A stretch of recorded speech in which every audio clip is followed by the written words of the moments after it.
Benji Marks here with the Drilling. We're talking about 1,800 volts of pure, unadulterated drill.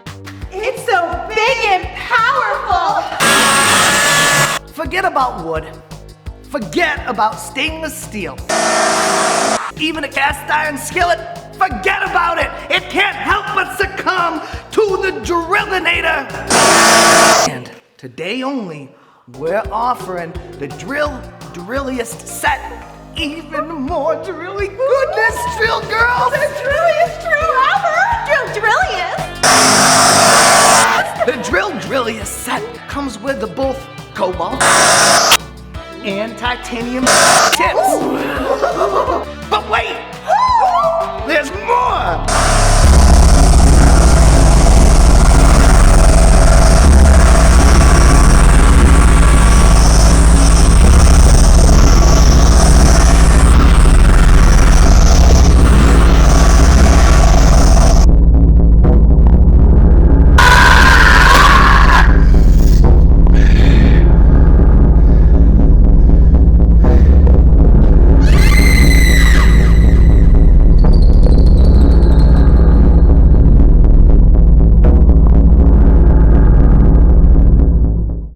Hello, everyone, and welcome to another episode of The Breeze. Breezeway Productions The Breeze, where we cover independent films and film festivals domestically and internationally, bringing you the latest of what's currently on the festival circuit. And we are excited to continue our coverage of this year's Dances with Films Festival that's playing in Los Angeles on Hollywood Boulevard at the Chinese Grauman Theater. So we are here today to talk about The Rust Belt Driller. It is an awesome horror film, which will be screening this year at Dances in the midnight section. And we have our guests, David, Tilke, and Aaron. How are you? Hi, thank you. Good. Great. Thanks for having us. Sure. Thanks for coming on the show. Tell our audiences a little bit about Rust Belt Driller. Whoever would like to. Sure.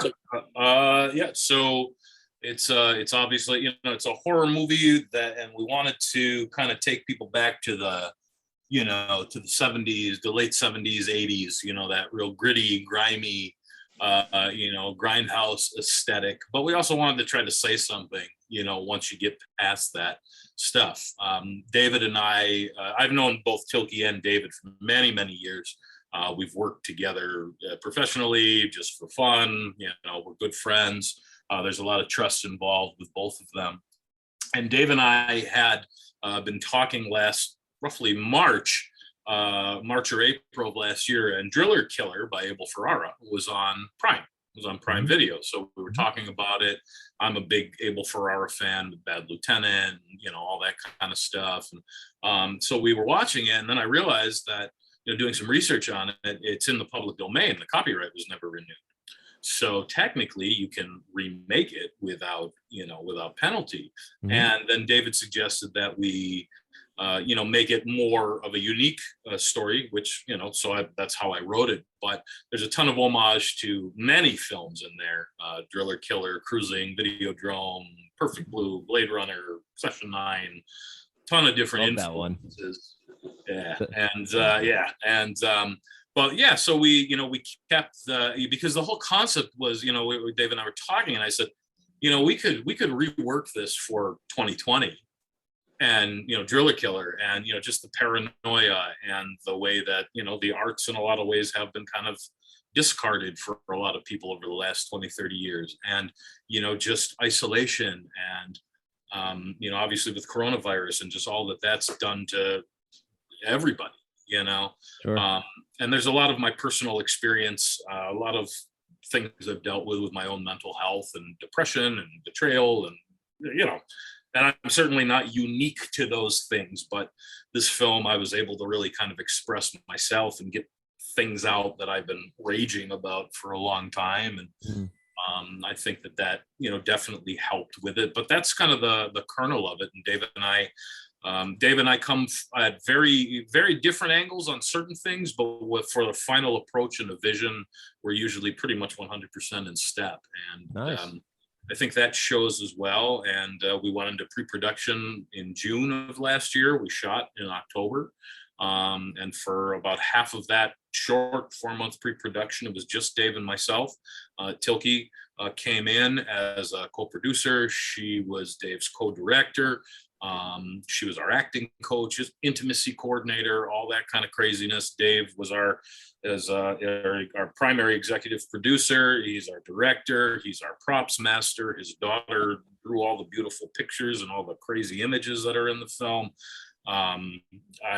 He had a personal relationship as a friend with Soda FX, had Roy. I mean, so between the three of us, You got it done.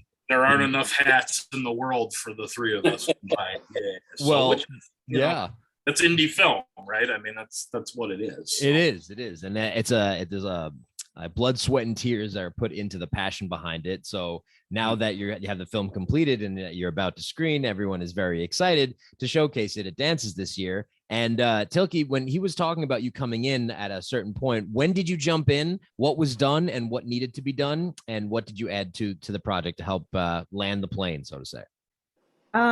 So I guess maybe Dave called me to ask me to intimacy coordinate, like Aaron said, like two months in, and they had wanted me to do that and maybe help in some capacity. And I was like, well, I mean, my talents as a director would be very useful, because when I read the script, I was like, oh, I can see what this looks like. Like, it was not challenging for me at all. I've known Aaron for a really long time, and we have the same sense of humor about, things that are horrifically absurd. And so it wasn't, so I remember when I was talking to Dave, and so, we were like, okay, like, we'll come aboard and I'll co-direct and then intimacy coordinate. And then, as Aaron said, like many other things also that we all were doing, like a ton of stuff.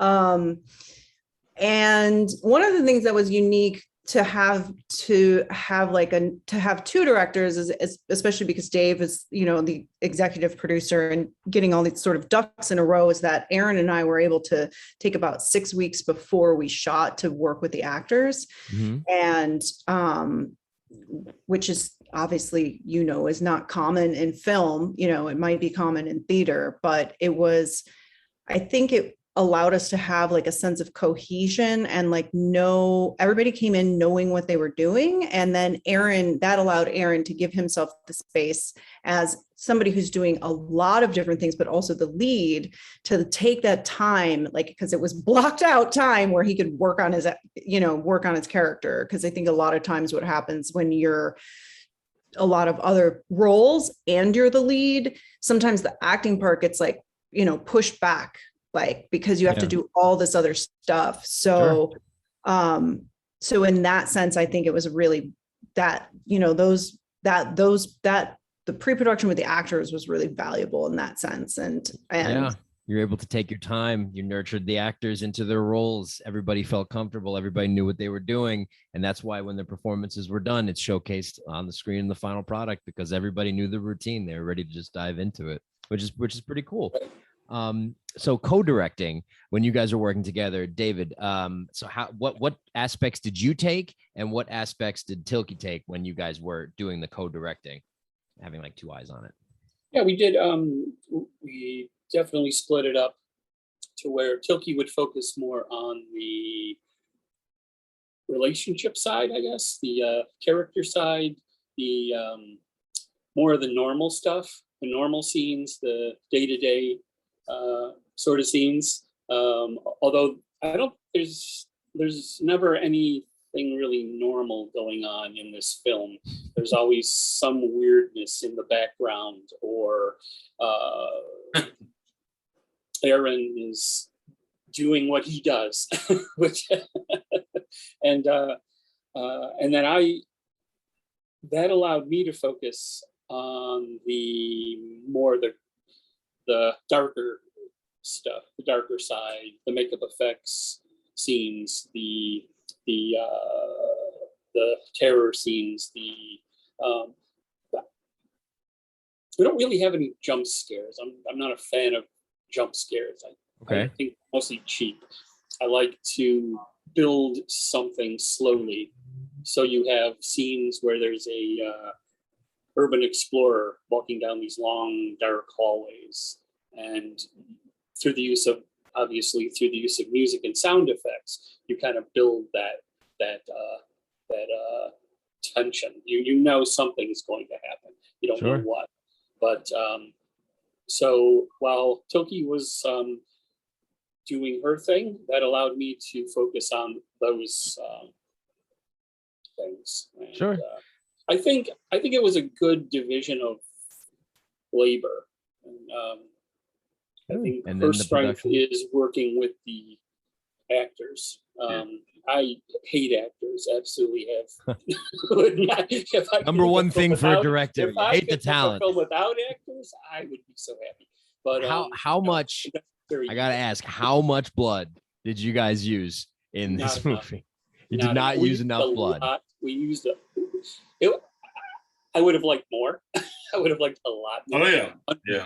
Tarantino would appreciate that. Unfortunately, the space, we couldn't get it too messed up. So and I think there's a few scenes, but definitely. And I think that the special effects, which we did practical as like basically 100%. There's one or two little things that we put in just for a little more effect in a couple shots, but it's 98% practical. And you know, my goal, once we had our first draft and we were really kind of in this, I told Dave one day, I said, I want to make this the deepest gore fest of all time.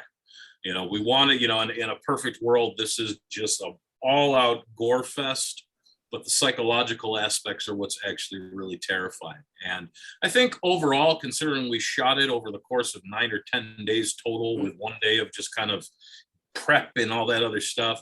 And you know, we didn't have a micro budget. We didn't shoot this for $500, but all things considered, it's still very much a micro budget.